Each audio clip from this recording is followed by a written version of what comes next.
नमस्ते एवरीवन। मैंने अपनी पहले की वीडियोस में आपको बताया था समर मॉर्निंग में हम लोग फल खा सकते हैं, फ्रूट जूसेस पी सकते हैं, तो मिल्क शेक वगैरह ले सकते हैं, तरबूज है, लीची, ये सब ले सकते हैं। आज मैं आपको कुछ और बातें शेयर करने जा रही हूँ। जैसे सपोज खीरा है।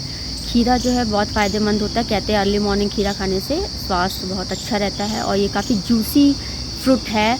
तो आप खीरे को छील लीजिए, करीब 2 खीरे आप लीजिए, उसको छीलिए। छीलने के उसमें घिसा जाता है, घिसने से क्या होता है उसमें एक फ्रोथ जैसा निकलता है, तो वो निकाल के ही उसको छीला जाता है, क्योंकि ये बहुत ही कड़वा सा अदरवाइज़ खीरा लगने लगता है। तो आप उसको उसके टॉप पे उसको कट करते हैं, उसको थोड़ा सा घिसने से जो फ्रोथ होता है वो निकल जाता है। निकल जाने के बाद जो होता है वो उसको उसके छिलके छील लेंगे और उसको आप 4-4 फाकी में भी काट कर सकते हैं और आप इस गोल शेप में भी काट सकते हैं। तो अभी मैंने यहाँ पे इसको लंबे लंबे पीसेस में काटा है और फिर उसमें आप थोड़ा सा काला नमक, ब्लैक सॉल्ट डालिए और थोड़ा सा नींबू डालिए और नींबू डालने के बाद जो है आप उसको खा सकते हैं। तो यूजुअली आप रोज़ कुछ ना कुछ चेंजेस ला सकते हैं। कभी आपने खीरा ले लिया और आप आजकल जामुन का भी सीज़न है, तो जामुन भी जो है स्वास्थ्य के लिए बहुत ही फ़ायदा होता है। तो सीजनल फ्रूट्स हमेशा खाने चाहिए और आप जामुन को भी खा सकते हैं। अब कभी कभी क्या है कि ब्रेकफास्ट नहीं बना है या काफ़ी जल्दी है, कहीं जाना है, तो हम कॉर्नफ्लेक्स दूध ले सकते हैं। बच्चे जो हैं चोकोज़ दूध खाते, बच्चे थोड़े बड़े हो जाते फिर उनका इंटरेस्ट कम हो जाता है चोकोज़ खाने में। तो यूजुअली ये होता है कि बचपन से कहीं 10 साल तक के बच्चे जो है चोकोज़ प्रेफर करते हैं, फिर उसके बाद उनको ज़्यादा पसंद नहीं आता है। तो आप कॉर्नफ्लेक्स को है दूध में भिगो लीजिए। अब कुछ लोग जो होते हैं वो डायबिटिक पेशेंट है, तो वो शुगर को अवॉइड करते हैं, तो आप उसमें जगरी पाउडर ले सकते हैं। जगरी पाउडर न लीजिए तो आप रेजिन्स ले लीजिए।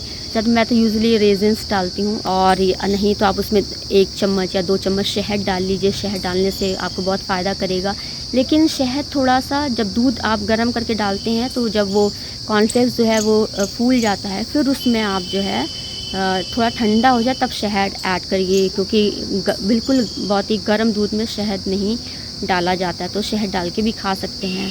और चोकोज़ आते, चोकोज़ तो इट्सेल्फ जो है मीठे होते हैं, तो आप उसमें दूध डाल के जो है बच्चों को सर्व कर सकते हैं। और यदि आपकी इच्छा है तो आप भी स्वयं भी ले सकते हैं। तो आज हम बताएंगे कि स्मूदी कैसे प्रिपेयर करेंगे। तो स्मूदी के लिए क्या है, मैंने अलग अलग तरह के सीड्स लिए हैं। जैसे खरबूजे का बीज आता है, समर्स में क्या तरबूज है, खरबूज है, इन सब का बहुत ही सीज़न होता है। तो आप जैसे सनफ्लावर के सीड्स ले लीजिए, तरबूज वाटरमेलन का ले लीजिए, मस्क मेलन और खरबूजे का बीजा ले लीजिए। तो मेरी दादी थी, मुझे अभी भी याद है, वो खरबूजे लेकर आती थी। तो वो खरबूजे के अंदर जो निकलता है बीज, और जो बीज होता है उसको वो अलग करती थी, पूरा अच्छे से उसको वॉश करती थी और बीजों को अलग करके धूप में सुखा लेती थी। और फिर जो है उसको छिलकों को छील कर जो है वो जो है उसको एक सुखा कर इकट्ठा करके एक बॉटल में रख लेती थी। और कभी भी आप कुछ बनाइए तो उसमें आप इन बीजों को, इन सीड्स को जो है का यूज़ कर सकते हैं। ये स्वास्थ्य के लिए बहुत लाभकारी भी होते हैं। इसी तरह तरबूज के बीज हैं, सनफ्लावर के बीज हैं। तो आज मैं जो स्मूदी बना रही हूँ उसमें हम अलग अलग प्रकार के बीज लेंगे। तो इसको आपको ग्राइंड करना है, उसमें थोड़ा सा आप मैंगो मिला लीजिए, दूध ले लीजिए, तरह तरह प्रकार के सीड्स ले लीजिए। आप इसमें ड्राई फ्रूट्स भी डाल सकते हो। ओट्स भी, आप जैसे ओट्स आपने 2-3 चम्मच लिया वो आप डाल दीजिए। और ये सब डाल के एक स्मूदी बन जाती है, काफ़ी थिक सी होती है और ये काफ़ी हेल्दी होती है। यदि आप इसको मॉर्निंग में लेते हैं तो आप 4-6 घंटे आराम से बिना कुछ खाए पिए रह सकते हैं। यूजुअली आपका जैसे ब्लड प्रेशर काफ़ी लो है और जैसे सपोज़ आपने सुबह नाश्ता ब्रेकफास्ट नहीं कर पाए हैं और आपको लेट हो रहा है, तो आप 1 गिलास शरबत पी लीजिए। और जो है 1 गिलास शरबत में आपने 3 चम्मच चीनी डाली और उसमें जो है नींबू, आधा नींबू या 1 नींबू डाला, थोड़ा सा उसमें काला नमक डाल लीजिए और थोड़ा सा नहीं तो आप सॉल्ट ही डाल लीजिए, उसको पी लीजिए। तो आपको काफ़ी आराम मिलेगा। इंस्टेंट जो है आपको एनर्जी मिल जाती है। वैसे तो ग्लूकोज़ भी अवेलेबल होता है, वो ले लीजिए। टैंग आजकल आ रहा है, वो आप ले सकते हैं। और दूसरा मैंने ये यूजुअली देखा है कि जो जिनको लोग सोचते हैं कहीं डायबिटीज़ ना हो जाए तो पहले से शुगर कम कर देते हैं, और जो डायबिटिक पेशेंट है वो शुगर पे काफ़ी कंट्रोल करते हैं कि वो नहीं खाना है।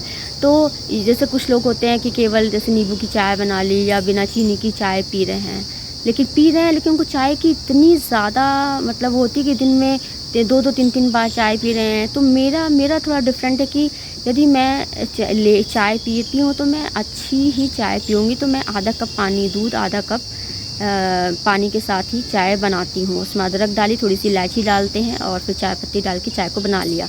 तो खुद ही अपने ऊपर इतना आपको कंट्रोल होना चाहिए कि यदि आपको शुगर से प्रॉब्लम है तो ये नहीं है कि आप बिना जिनके दिन में 3-3 4-4 चाय पीते जा रहे हैं। या तो आप या तो चाय पीजिए तो अच्छे से पीजिए, 1 कप पीजिए, अच्छे से पी लीजिए, फिर आप मत पीजिए। और यदि आपको दिक्कत है तो कंट्रोल तो यही है कि आप चाय पीना छोड़ दीजिए, लेकिन आप उस चाय को आप अलग-अलग प्रकार से इस तरह से मत करिए। चाय पीजिए, बल्कि शुगर आपकी बॉडी के लिए बहुत ही आवश्यक होता है। कार्बोहाइड्रेट है जो हमने साइकिल पढ़ा है कि ग्लाइकोलिसिस के द्वारा जो है वो ग्लूकोज कार्बोहाइड्रेट जो है ग्लूकोज में कन्वर्ट होता है, फिर हमारी बॉडी को एनर्जी मिलता है। तो मेरा कहने का तात्पर्य सिर्फ इतना है कि आप बिना चीनी के दिन में कई बार चाय पी रहे हैं, तो इससे अच्छा आप एक बार चाय पीजिए, लेकिन अच्छी चाय पीजिए।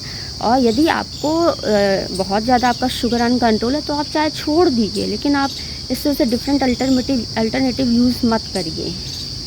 तो आप मतलब मिल्क शेक ले सकते हैं, नींबू और चीनी डाल के, काला नमक डाल के भी पी सकते हैं। ये सब जो है इंस्टेंट एनर्जी के स्रोत हैं। आप स्मूदी बना के भी पी सकते हैं। और यदि आप शुगर नहीं लेना चाहते तो केवल नींबू नमक पानी में डाल के आप तब भी पी सकते हैं। ये काफ़ी हेल्पफुल होता है अर्ली मॉर्निंग। तो ये सारी चीज़ें हैं, आप इसको यूज़ करिए, इससे आपका स्वास्थ्य भी अच्छा रहेगा और आपको लोग वैरायटी मिलती है। कुछ चेंज करके करते हैं तो बच्चों को भी अच्छा लगता है, स्वयं को भी अच्छा लगता है। कुछ चेंज कर करके खाते पीते रहना चाहिए। Thank you everyone. नमस्ते एवरीवन।